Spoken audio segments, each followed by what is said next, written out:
Hello everyone, today we are going to discuss about the electric field. First of all, we discuss about the concept of electric field. All of you know that the electrostatic force acts between two charges, even without any direct contact between them. The nature of this action at distance force can be understood by introducing a concept of electric field. Now consider a charged body here, carrying a positive charge Q. Uh, it is assumed that the charge Q produces an electrical environment in the surrounding space of that body, and this electrical environment, we can say that the electric field basically. Now we talk about the definition of electric field. Now, as you see in this slide, the electric field can be defined as an at a point if a force of electrical origin is exerted on a stationary charged body placed at that point. The electric field or electric field intensity or electric field strength can be represented by capital E, and the formula used to calculate the electric field is given here, that is E equals to F upon Q naught. Q naught is the test charge basically. Now we talk about the unit and dimension of the electric field. The SI unit of electric field is Newton per Coulomb, or it is volt per meter, and the dimensional formula of electric field can be derived here, that is force upon charge.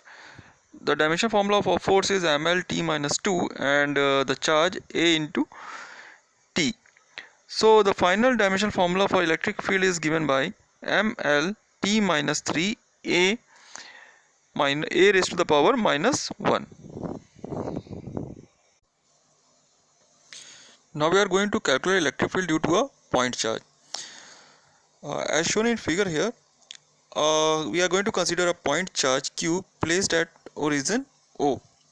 Now at a distance of r from O at point P, a test charge is placed. Now this test charge is a positively charged, and Q is also a positively charged point charge basically, due to which force is acting on the test charge, that is F. Now as per the Coulomb's law, the force F is given as 1 upon 4 pi epsilon naught Q naught upon r square r cap, where r cap is the unit vector in the direction of from, you can say that, from Q to Q naught. Now we are going to calculate the electric field at point P, that is E vector equals to F vector upon Q naught. We are going to use the formula to calculate the electric field here. Now we put the value of F in this formula. In that case we get 1 upon 4 pi epsilon naught Q upon r square r cap. Now through this relation we find out that electric field is that you can say that inversely proportional to the r square. That means all point on the spherical surface can be drawn around the point charge. Now the magnitude of E is same and does not depend upon the direction of r vector. Such a field is called spherically symmetric or radial field. Now we talk about the electric field lines or electric line of forces. An electric line of forces can be defined as the curve along which a small positive charge moves freely within an electric field. Now the tangent drawn at any point gives the direction of the electric field at that point. Now we talk about the properties of the electric field lines. You can say that the electric field lines of forces are continuous smooth curves without any break. The line of forces start at positive charge and end at negative charge. They cannot form a closed loop. If there is a single charge, then the line of forces will start at or end at infinity. You must have to remember that if there is a single charge, then the line of forces will start or end at infinity. The tangent to a line of forces at any point gives the direction of the electric field at that point. No two lines of forces can cross each other. The line of forces are always normal to the surface of a conductor on which the charge are in equilibrium. Again, the line of forces have a tendency to contract lengthwise. This explains attraction between the two unlike charges. The relative closeness of the line of forces gives the measure of the strength of the electric field in any region. Now if you see that,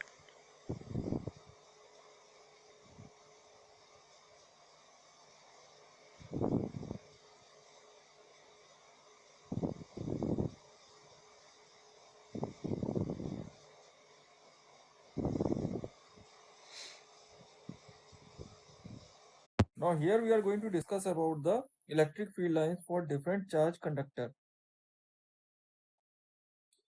Now the first case, electric field lines for different charge system. The first case here we are going to discuss it now, that is the field lines of a positive point charge. Now we are going to consider a point charge here. In that case, these electric field lines are directed radially outward, uh, basically outward direction, and they extended to infinity. The field is symmetrical, spherically symmetric, and it looks same in all direction. Now this is the figure here which shows the electric field lines of the point charge. Now we talk about the electric field lines uh, of a negative point charge. In that case, this electric field lines is always directed towards the radially towards the uh, or you can say that radially inward direction, and they are also spherically symmetric, and